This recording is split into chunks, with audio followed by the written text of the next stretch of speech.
Don't do this. Do this.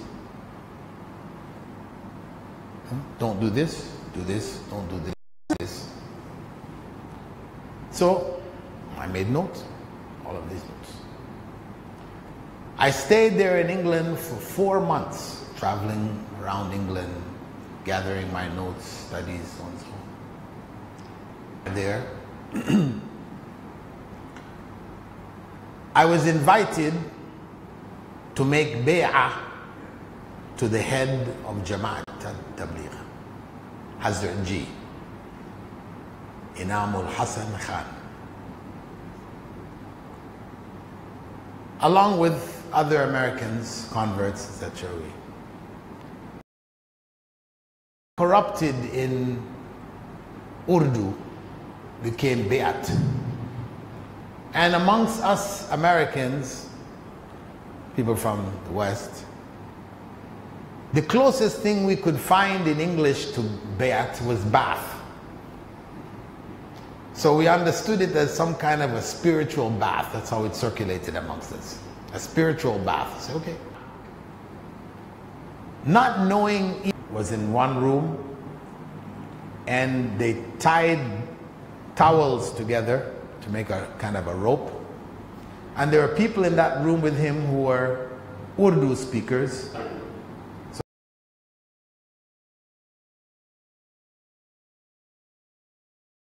So he was explaining to them, but we, the converts, we were in the other room, not understanding in Urdu. We just heard these sounds and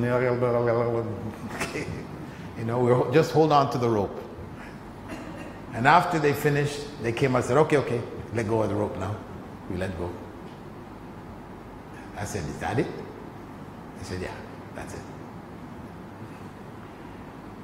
When I asked the private secretary of Hazrat G, what did this spiritual bath mean? Bayat. What did it mean? He said it means that any major decision that you have to make in your life, you must inform Hazrat G, and he will advise you as to what to do. He is your guide. You know, in a town called Nizamuddin, to get to India. And it would have to be translated into Urdu, so Hazrat G would be able to read it when he got time, and then he would make an answer which would then have to be translated back into English, so maybe another week would pass, and then it would be sent back to me. So 3 weeks I had to wait to make major decisions in my life. I said, doesn't sound right. It doesn't sound right. I can understand if I was there in Nizamuddin, close by, to go get his advice, makes sense.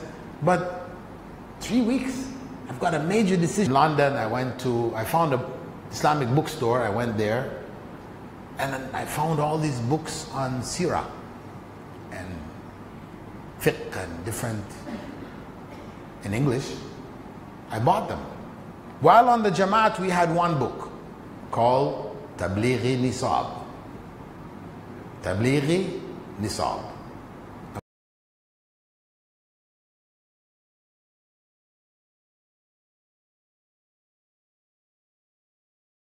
We just read this book.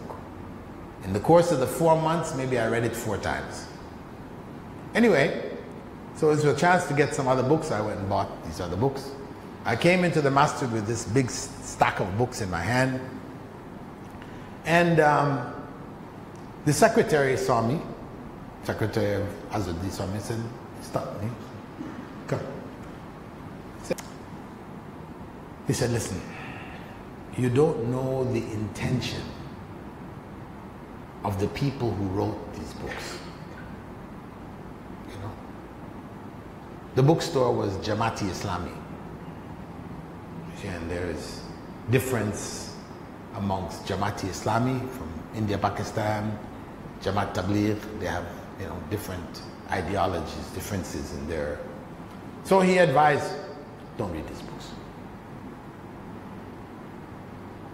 Not in clear words, but indirectly, that's what he was telling me. You can't be sure of who wrote the books.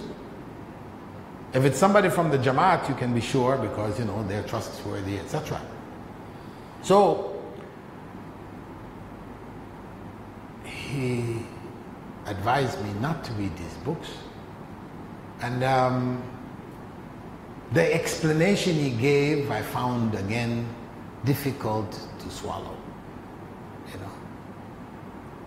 And then I told him, listen, I think I would like to go and study Arabic. I want to go to maybe Mecca or Medina, Arabia, study Arabic. He said, you don't need to do that. He said, the light of Islam has left Mecca and Medina and is now concentrated in Nizam al-Din. And it is so concentrated there and powerful that when YBhg is in his home there, Hindus will walk down the street, and when they come parallel to his house, the light will hit them and they will just come walking into his house and make shahada. I had majored in biochemistry in university. So I didn't really take well to fairy tales. Right? What sounded to me like fairy tales, I just couldn't swallow. Right? So again, an issue. When I returned to Toronto, this is after the 4 months, I moved next to the Masjid, one of the two masjids that were there, East End. And the Imam of the Masjid, I lived in the same house with him, downstairs apartment, he had the upstairs. And I started to study with him. He's the Imam. He started to teach me from a book, Fiqh al-Sunnah. And I started to notice differences because when I was on the Jama'ah, after I had asked all these questions and made all my notes, they informed me that in Islam there are 4 madhabs and you must follow one. They're all correct, therefore, and you must follow one of them. Okay? So then which one should I follow? They said, well, most Muslims in the world are Hanafis. Most Muslims in the world are Hanafis. The first of the great Imams was Abu Hanifa. 2 points. Thirdly, the title given to Abu Hanifa in Urdu was Imam-i Azam, Arabic Al-Imam Al-A'zam, the great for men. And the difference is enough that you can't just tell somebody to do it, you have to show them. Because the women's salah involves a degree of acrobatics. So I figured I better learn it so I could teach it to my wife when I got back. So, back to the Imam of the Masjid in Toronto. As I studied with him, asking the similar questions to what I had met in the different masjids in England, I started to notice differences. I had learned one thing: do, don't do. And then I came to find some other don't do's and do's. But the Imam there in Toronto, he was teaching from a book, and he was quoting Quran and Sunnah. So that gave me a sense of confidence. Whatever he was saying, he was bringing some evidence for it, which was different from do, don't do, don't do. So when I asked him, so what is this book, Fiqh al-Sunnah? He said it is Shafi'i. I didn't have much of a problem because I could see there were evidences there. But when I befriended some Moroccans, some brothers from Morocco who had migrated to Canada, and they started to do some other things. They were praying with their hands by their sides. I said, well, what's this? He said, we're Maliki. Okay, now I have a problem here. I said to them, listen, I thought Islam was one. That this was different from Christianity that has all these, Protestants and Catholics and, Presbyterians and Anglicans and...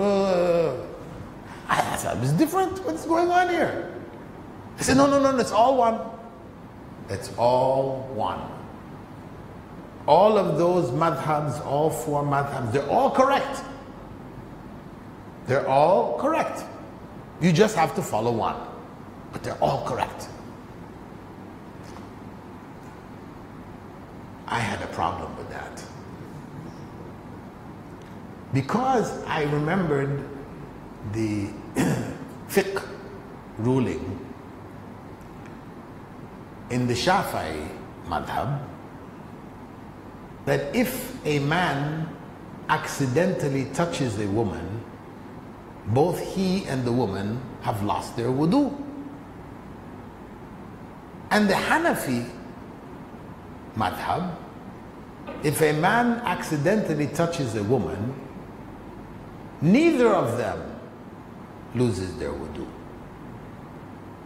Now, if I am going to accept that both of them are correct, it means that it is possible for you to be in a state of wudu and out of a state of wudu at the same time. So for me, that means you had to shut off your brain. Your brain is telling you, no, this is illogical. But you just shut it off because you have accepted they're both right. So to me, this is like the Christian doctrine of Trinity. That 1 plus 1 plus 1 equals 1. For you to accept that, you have to shut your brain off. Your brain tells you, no, 1 plus 1 plus 1 equals 3. We all learned that from grade 1. Right? So I said, I'm sure this is not really what Islam teaches. I'm sure. Because what I studied before becoming a Muslim, comparative studies of all these different systems in Islam, where it showed Islam was so logical, so reasonable, so practical, so real. And then I'm hearing this other story. I said, I really do need to go and study Arabic, go to the sources where Islam arose, the final message, and learn the deen from there. And alhamdulillah, when I made that decision, 2 scholarships were offered by Medina University to Canada. Nobody wanted them. Nobody was interested. when I and another brother, Abdullah Hakim Quick, wanted to accept it, people were telling us, "Oh, no, don't. It's a waste of your time. To go study, they're studying old, ancient knowledge, which is in old books which are dusty and the pages have turned yellow, and it's totally irrelevant. How are you going to look after a family and all this? You go study there." That was their advice. Don't go. But for us, we felt there was no option. We had to go. Because at that point, though I had come into Islam from disbelief, darkness into light, as I tried to grow in Islam, I found myself in more darkness. Not darkness like the previous. It was a different type of darkness, but there was darkness there. Darkness in the sense that I didn't know what was going on. I couldn't understand why these things existed. So alhamdulillah, we went, Arabic department, went into the university, did our degrees, and alhamdulillah, all the darkness that had existed was cleared up. Alhamdulillah. So this was the second phase. I came to learn and to understand Imam Malik wasn't a Maliki. Imam al-Shafi'i wasn't a Shafi'i. And Ahmad ibn Hanbal wasn't a Hanbali. It was a big eye-opener. That's the core. So what were they? That's the question. If Abu Hanifa wasn't a Hanafi, what was he?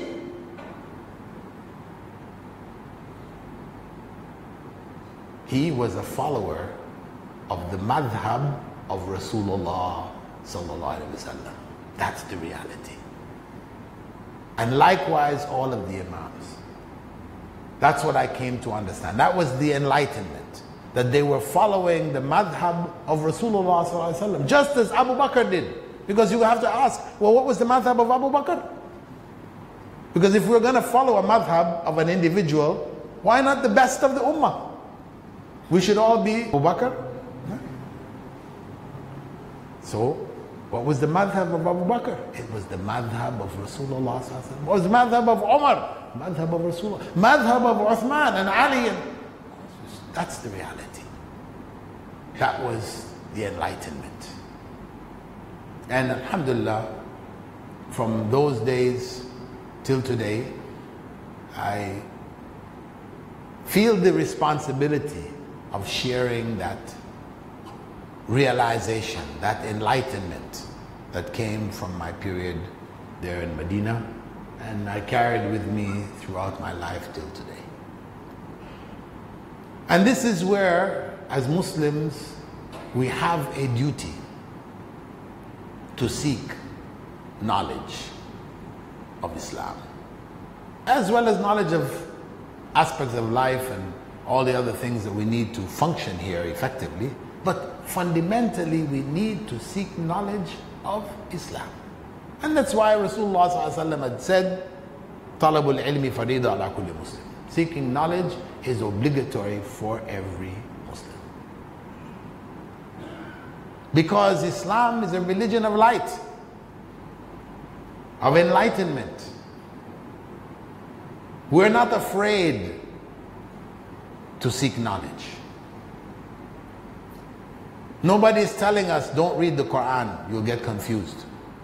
In Christianity, commonly, Christian preachers, ministers, it's like, we'll tell the people, don't read the Bible. You'll get confused. Just follow us. Whatever we tell you, you follow. We have understood. But if you read that Bible, there's a book written by one convert to Islam called "The Bible Led Me to Islam." He said, I decided to read the Bible. They were saying, don't read it, and I decided to read it. And when I read it, I realized that Christianity was not what Jesus taught and not what the earlier prophets taught, and it pointed me to Islam. He found Islam through the Bible itself. And just to conclude my presentation, I know some of you may be wondering, okay, so what happened to your family? What happened to your parents? Well, I'm happy to inform you that both my father and mother, they both accepted Islam. Alhamdulillah. And they accepted Islam after 21 years of da'wah. Even though they were that close, it took them 21 years to finally decide to become Muslims. And that's just advice to those who accept Islam, who convert to Islam, and they're eager for their family members to accept Islam. And they become frustrated when they don't. My advice is patience. And for you likewise. With your non-Muslim friends, you have to be patient. When the time is right, they will. But you continue to give the message, as long as they're willing to hear it, to receive it, etc., you continue. And you try different ways. See, because sometimes we find only one way, and we keep going on that same way, but it's not working. So we have to find another way. You know, this is the proper way. I can tell a non-Muslim for them to become Muslim. There's no such thing. You're looking for what they call the silver bullet. The bullet that finishes off the enemy, you know. You shoot the vampires with that bullet, you know. You hit them, they're dead. Such pill. Every sickness you take this pill, everybody gets it. Well, no. People are different. What may work with one person doesn't work with another person. So my general advice for those of you that have awoken to the responsibility of carrying this message to our non-Muslim friends, neighbors, relatives, in-laws, whatever, is that it is better to have them tell you what they understand about Islam. Just like when you go to the doctor doesn't start preparing a prescription for you as soon as you sit down and he hands you the prescription. No, it doesn't work like that. He lets you tell him what's wrong. You know, after you've heard what's wrong, then you can prescribe the cure. So similarly, when you're giving da'wah to your friends, colleagues, etc., let them tell you what they understand. They're here. They're living. They have, amongst Muslims, they've seen, they observed and all. Back from Toronto to UK, a young man was sitting next to me, and you know, we started chatting. He's from the UK, but originally he's from India. He was a Hindu by birth, raised as a Hindu. He said to me, you know, I got a lot of Muslim friends in the UK, neighbors, but there's a question that has been bothering me. And I wanted to ask, but I was just too shy to ask them. Can I ask you? I said, no problem. You can ask me anything. Yeah. I'm coming from the West. I've understood, I've heard, you know. You can ask me anything. I will not be upset. Anything. Go ahead.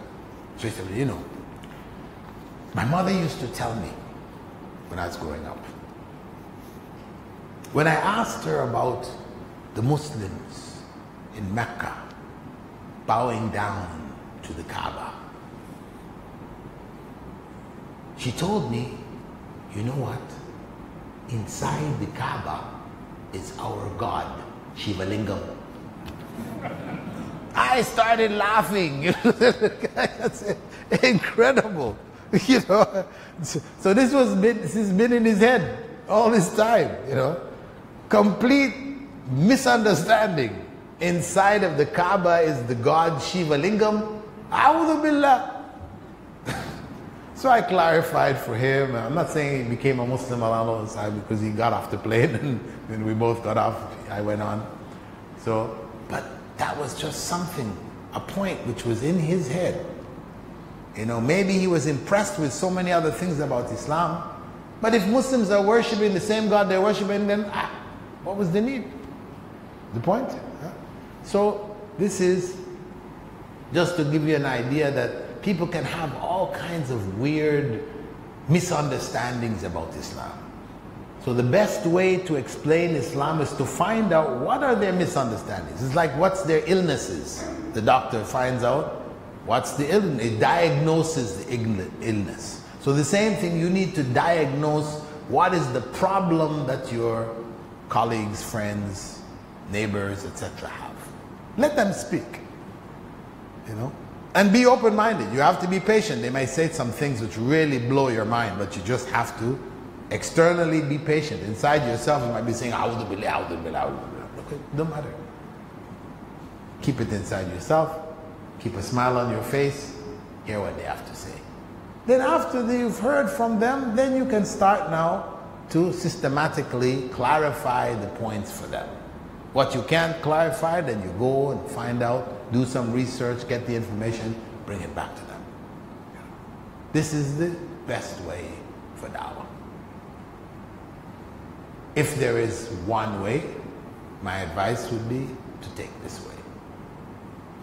So that basically summarizes the 2 trips, journeys from darkness into light.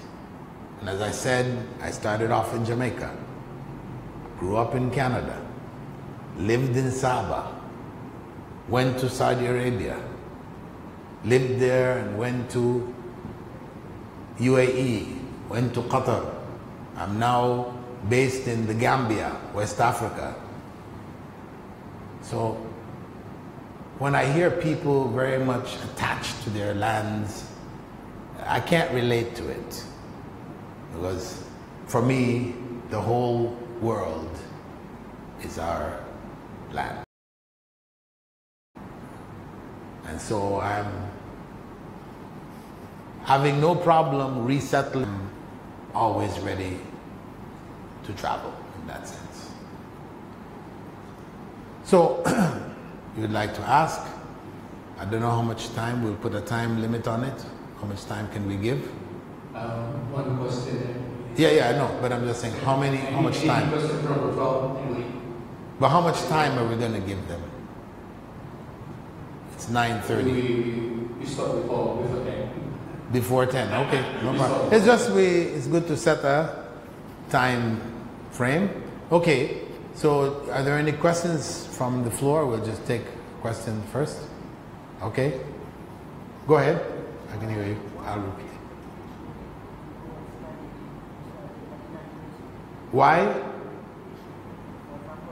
Why do they put an age limit for studying in Medina University?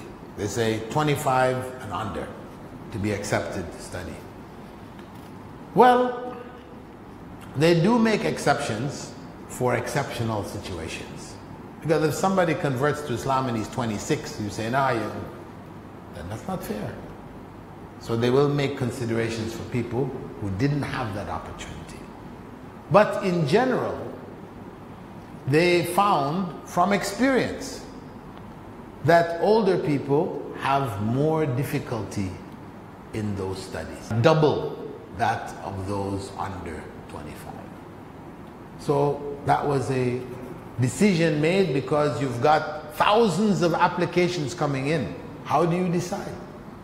So you need to put some criteria to sift out and choose, and then they added after that interviews and things like this. So in the times of interviews, sometimes they may go ahead if a person shows they've made great strides in gaining knowledge elsewhere, etc., etc., they may overlook that 25 and allow them, if they see great potential in a particular individual.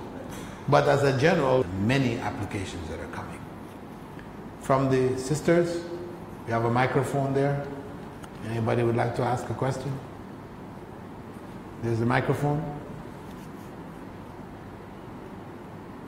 We Muslims are always, now you have a chance, please. I'm sure you have some questions. Okay, let me go to a written question. If you have difficulty, you want to write it, get a piece of paper and send it up. We'll look at it. Anyway, question. Did Muhammad actually see Allah, sallallahu alaihi wasallam? I think maybe you were sleeping, whoever wrote this one, you were sleeping when I said, maybe you drifted off during my talk and you woke up and missed it. It's clear. The Sahaba asked Rasulullah sallallahu alaihi wasallam, did you see Allah? Clearly. And he said, no. I only saw light. Allah's veil is light, is stated in other narrations. And Aisha radiallahu anha said the same thing. Another of the tabi'een asked her, did Muhammad sallallahu alaihi wasallam see Allah? She said, when he asked me that, the hair on the back of my neck stood up. No, he didn't see Allah. We will only see Allah if Allah blesses us with entering Jannah. This is when we will see Allah. That is the greatest blessing of paradise, is to see Allah. Yep.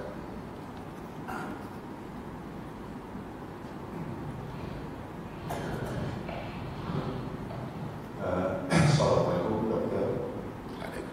My question is regarding your opinions. I'd like to ask you something about people who are still obsessed with one Imam. So what's the opinion about that? Obsessed with? With only one Imam. One Imam, meaning Yes. what? One madhab? Yes, only one mazhab. Some people, they would obsess obtaining only one mazhab. Okay. Thank you. Inshallah. The issue of those who prefer to follow only one Imam, is that misguidance?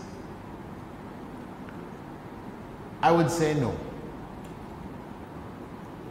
If a person has the means to determine the right and the wrong with regards to the different rulings, and he decides only to follow one ruling, then this is not good. But for the mass of people who don't have the means to determine the right and the wrong, then you as an individual are obliged to follow the opinion of your local scholar. What other choice do you have? Can you go back and look into the fiqh and the hadith and determine usul al-fiqh and usul al-hadith and usul al-tafsir? And can you do? What do? You have to follow a trusted scholar. That trusted scholar. Now, if that trusted scholar studied under trusted scholars of one of the schools, he is labeled as a follower of that school. And you as a student is labeled also as a follower of the school. By default. Is that wrong? No. It's not wrong. In and of itself, it is not wrong. But the idea that all schools are correct in their rulings, that is not right. Where there are variational rulings, meaning the Prophet ﷺ, he did this and he did that. One school takes this, another school takes that. No problem. You can follow this or follow that. But where you have deduced rulings, where one school deduces that this is the ruling, another school deduces that that is the ruling, and they cannot coexist as options, then one is right and the other is wrong. So we call those two differences as two types of differences. They call ikhtilaf tanawwu', that is variational differences, where the Prophet ﷺ did different things, and we have the right to follow any of the things that he did. And we have ikhtilaf tadad, that is contradictory differences. And this is the one that we need to find out as best as we can what is the most correct and follow that. So whether people take the stance, I will follow the position of the trusted scholars in my area, and that trusted scholar or scholars, they don't follow any particular madhab. They study the rulings of all of the various schools and choose the ones which they feel to be the most correct, and that's what you learn under. They may call you Wahhabi, right? They may call you La Madhabi. There are different names that they have, right? But know that you're following the madhab of Rasulullah sallallahu alaihi wasallam, and you can't be wrong in that sense. Whatever they call you, it is irrelevant. You're following the madhab of Abu Bakr. You tell them that. You ask me, what's my madhab? My madhab is the madhab of Abu Bakr.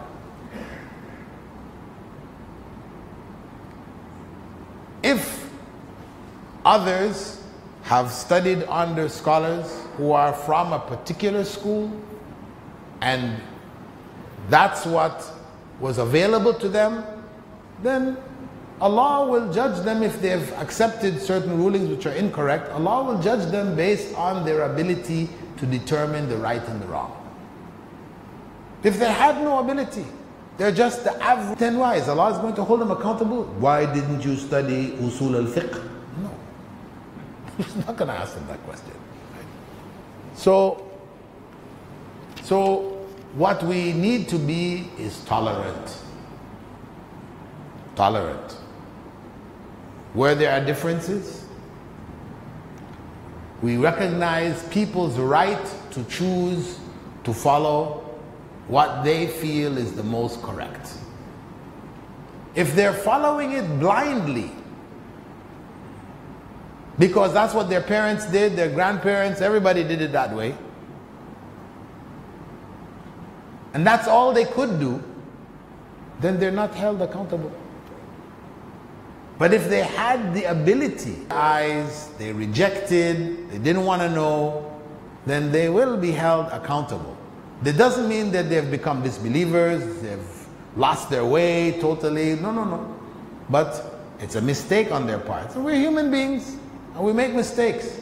And we have to be open enough, flexible enough to be able to accept people making mistakes. So that way we can work together. While some might feel, okay, I'm Shafi, the other one feels, I don't have to follow a particular madhab. We can still work together. And we need that openness. And one thing I always point out to people who have a problem about the quote-unquote Wahhabis. And of course, when you try to define what is a Wahhabi, basically it means whoever is not doing what we do. That's the Wahhabi. As long as you're not doing what we are agreed to do and we all are doing, you're not Wahhabi. Right? Which is, of course, wrong. But we say it means the Saudi. The Saudis. If all that the Saudis did in 1925 was to unify the Ummah behind one Imam, we should make dua for them. Whatever else they have done and whatever, we should make dua for them. Because when they took over Mecca in 1925, know that there were 4 salahs going on around the Kaaba. 4 different imams leading the people who are making tawaf in the Kaaba. 4 different salahs. And that had been going on for hundreds of years. They stopped it.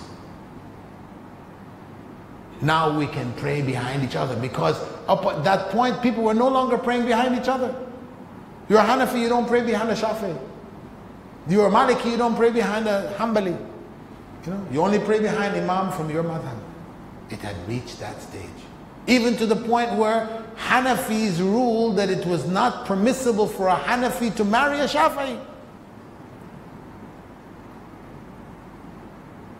So they stopped that. They reversed that.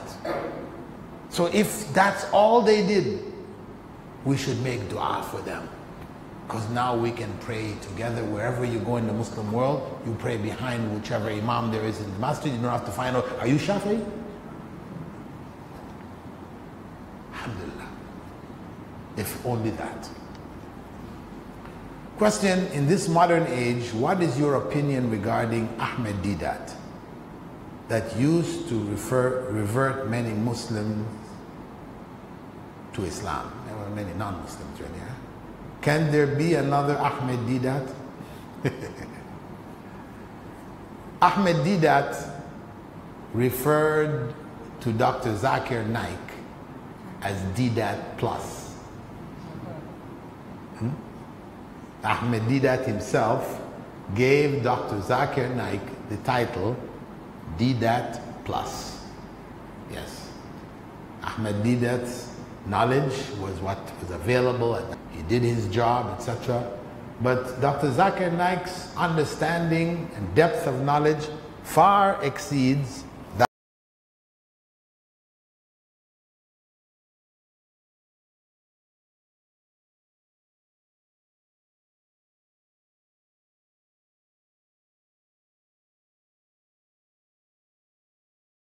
Will be someone who will be able to defend Islam and its teachings against the false teachings of other religions, will be able to clarify, understand those other religions and clarify to people why Islam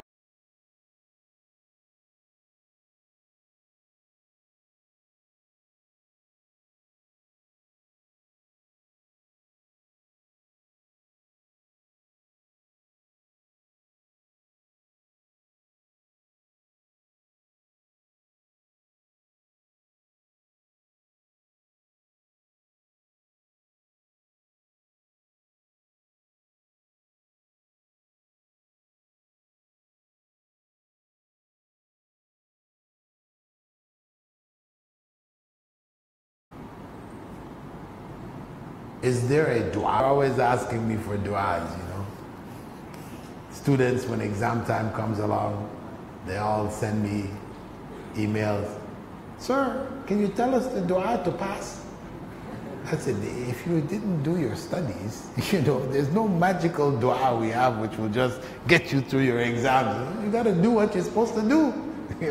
That's how it works, right? Yeah. So, the dua for somebody who doesn't like you is your dua. You make it. There's no special dua. Yeah? So you make a dua, you just ask Allah to protect you from their harm, to guide them You know? If they're doing serious harm to you, you are allowed to ask Allah to punish them. You can do that too. Appropriate. But of course, the gentle dua, one where you are patient with their harm and you ask Allah to guide them, that is the superior dua. That is the one that the Prophet ﷺ used to do most of the time. When he was chased out of Taif, stoned, bleeding, he still made dua for the people of Taif. Inshallah. Further question? Ada lagi satu soalan untuk nasa nampak soalan yang akhir.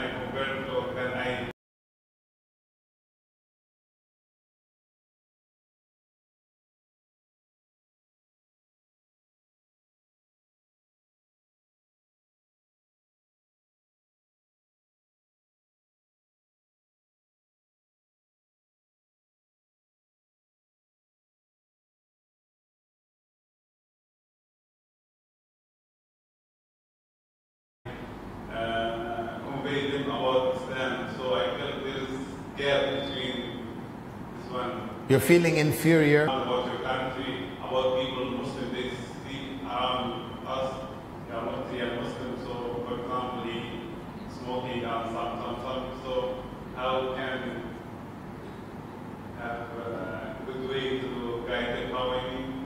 Okay, let me just say that Islam is the best way. It is the only way. So regardless, have degrees you don't have, or they have wealth you don't have, or the other things that people use to judge in spite of it, and try to convey your message in the best way possible. Feels that you are their friend, then it is a lot easier to take the message to them. If you only meet them and you really don't have any relationship with them, it will always be that much more difficult to share it with them. That is just nature of human beings, you know. So we try to build some confidence, try to show Islam as best as we can in our own behavior, because one of the biggest reasons for people to accept Islam is the example. So many cases where people seeing a practicing Muslim for the first time, it touches them and it leads them to Islam. If we look at Prophet Muhammad ﷺ, the first 5 people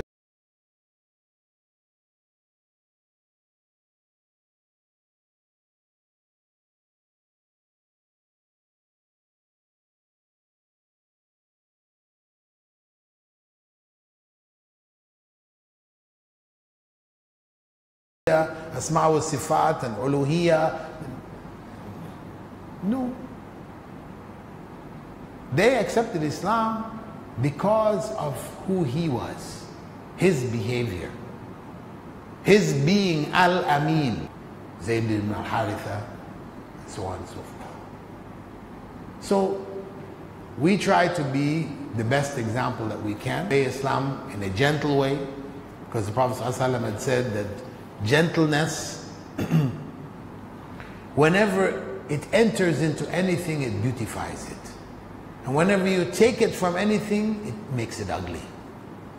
So gentleness in da'wah is very, very important.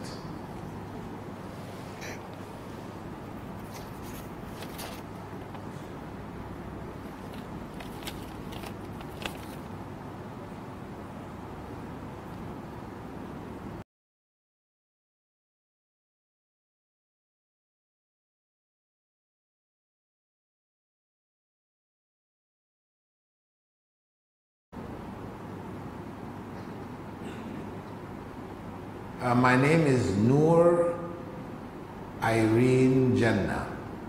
I want to say thank you. You really inspired me with your dawah. I have one question to ask, as I'm just converted to Muslim, to Islam. Person throughout his or her life, but is a non-Muslim. This is the big question that new Muslims, people go, or heaven, you know. Because for a lot of people, when you think back, your aunt, your uncle, you know, were very good people. They're going to hell, all of them. You know, for Muslims, generally speaking, when they are asked that question, they say, yeah, they're going to hell. They're all going to hell. But do we have the authority to say that? We can say yes if a person received the message of Islam, they rejected it, worship. But can we say for an individual, your parent, your father is going to hell, your mother is going to hell, no. We don't have the authority to say that. This is the reality. And in the dawah, there's the Abu Dawood, Ibn Majah, wherein the Prophet ﷺ explained for us the case of those who never heard Islam. You know, when you ask a Christian, what about the people who never heard Christianity? They never heard about Jesus. Huh? Because to go to heaven, according to the Christians, you have to have accepted Jesus Christ as your personal Savior. That's it.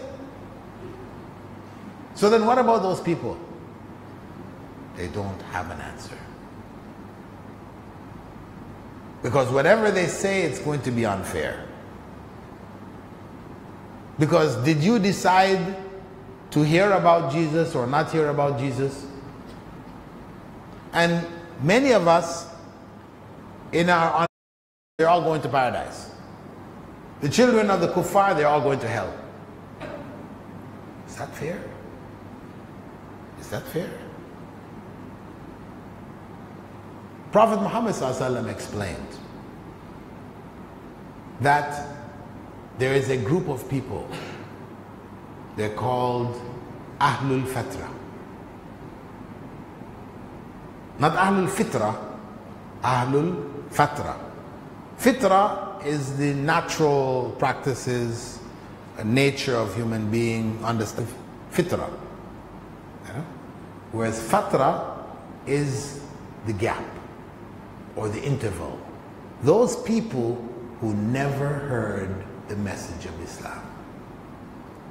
Or they heard it was so distorted, so warped. Anybody in his common mind, you know, common sense, having a mind would say, nah, this is not good religion.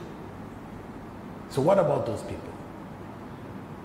The people who were born deaf, dumb, and blind. Couldn't get the message to them. People who were born retarded. He was senile. He couldn't understand anything anymore. The child who dies, what happens? What about them?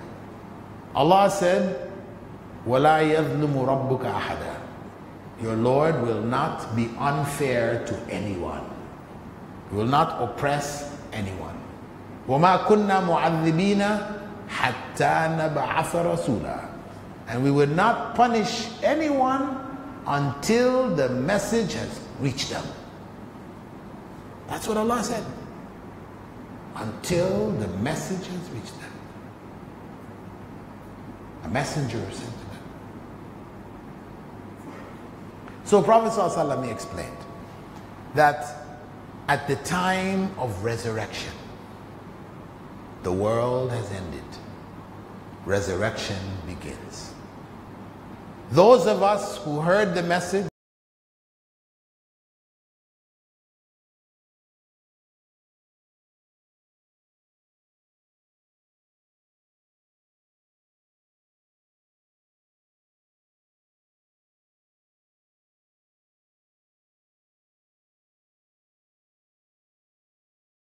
the message reached us, etc. We are all resurrected together. All of those who did not receive the message, due to all of these factors I mentioned, they are resurrected separately.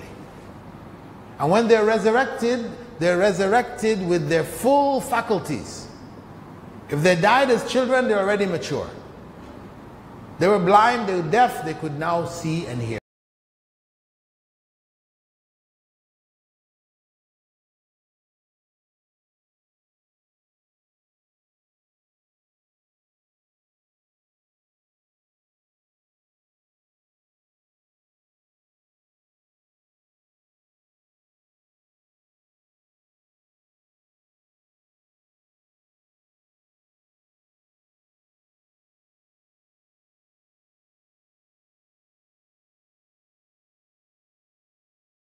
They come out of the grave, there will be in front of them a wall of fire. A massive wall of fire. And as they stand before the wall, a messenger will come from out of the fire to them. And he will explain Islam to them. And of course, the worship of Allah, everything will be explained to them. The essence of the message of Islam will be delivered to them. When he completes that, he will instruct them to enter the fire from which he came out. They will walk forward to enter it, obeying his instructions. But when they do that, the fire will flare up. Most will step back, some will continue walking in. They will be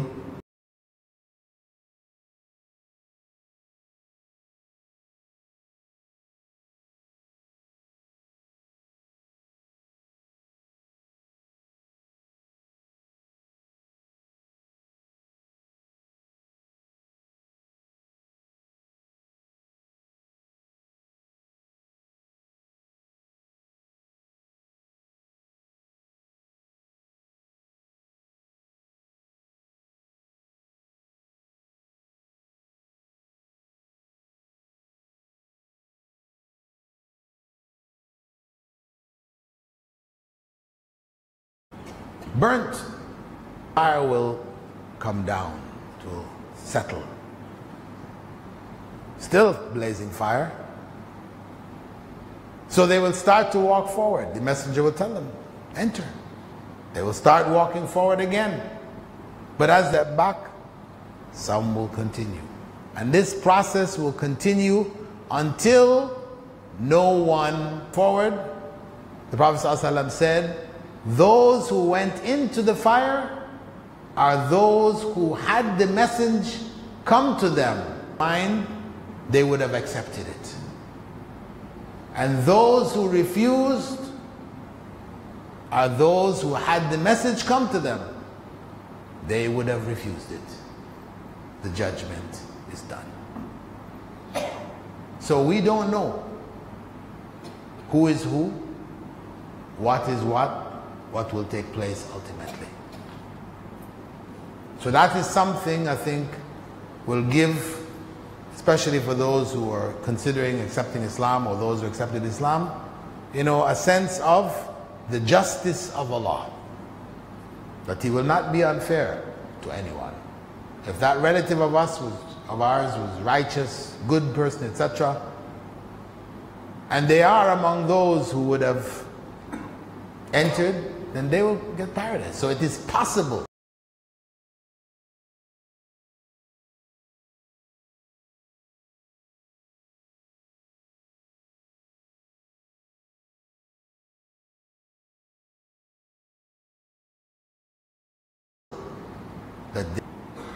Or a Hindu. Because if you stop and think about it, as I said in the very beginning, I didn't choose to be born in Jamaica. That wasn't my choice. So if we're going to say that those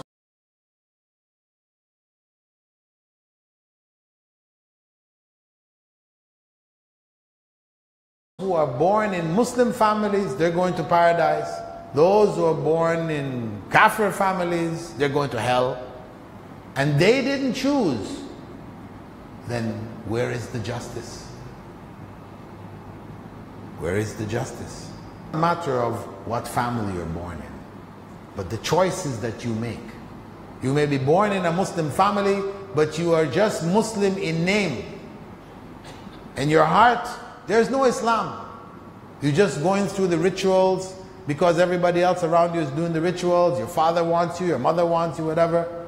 But if you got a chance to go to America, nobody, father and mother, no community around you anymore, then you will take off Islam like your clothes and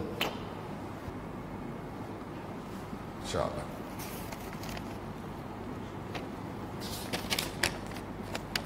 And better, or any other knowledge book about Islam. Somehow most of the people doing da'wah know Arabic. Well, I don't know. I wouldn't say that. In fact, probably most of the people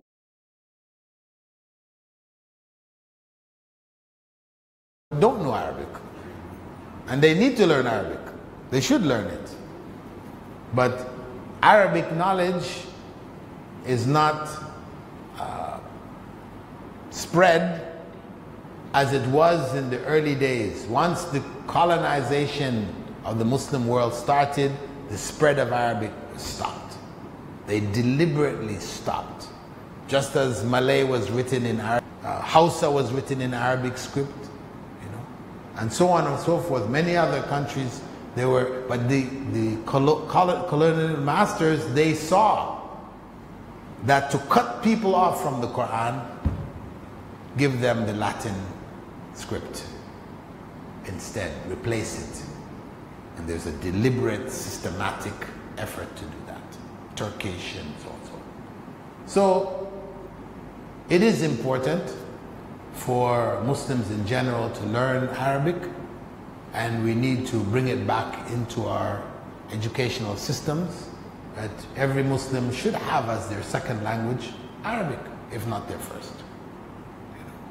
Because that is our ultimate connection to the Quran. But sometimes non-Muslims ask, why Arabic? You know, Christianity, in the time that Catholics dominated, all of their worship was done in Latin. And the priests would do the ceremonies and rituals, and the people would just sit there, not understanding anything, but just accepting. That was the practice. At one point, after the Reformation, etc., then they started the process of translating the Bible into English, and Protestants broke away, and they broke away. At the time it brought people closer to the religion, but with the rise of secularism, people fled. Amongst Muslims, we need to revive the Arabic in order to bring the Ummah closer to the Quran and to the Sunnah. And it also links us in a way which it does right now, even with our limited knowledge of Arabic. I explain to non-Muslims, why do we have our rites and rituals in Arabic? They made the adhan in Chinese. You could pass down the road and never know, because the mosque doesn't look like a mosque that we have here. Their style of mosque is completely different. So you would never know. And then if you went into the prayer and the Imam is reading in Chinese, you would never know again. He'll be making ruku, or you're making, you know, qiyam, and confusion. So the Arabic unifies the Muslims. That we can pray with each other anywhere in the world. So it has that unifying element, and of course with understanding it becomes a greater unifier. And with understanding it makes the Quran more real, a living Quran, hoping that the Imam is faster, that he will finish quickly so you can get home. Huh? That we'll be able to enjoy the Quran. Enjoy it from what Allah has to say to us. Not enjoy it because the Imam's recitation is beautiful. He's like Abdul Basit. He's like, Al-Husari or Minshawi. We have all these competitions for the Quran. But actually, it's something of a disservice because it's turned the Quran into top of the pops.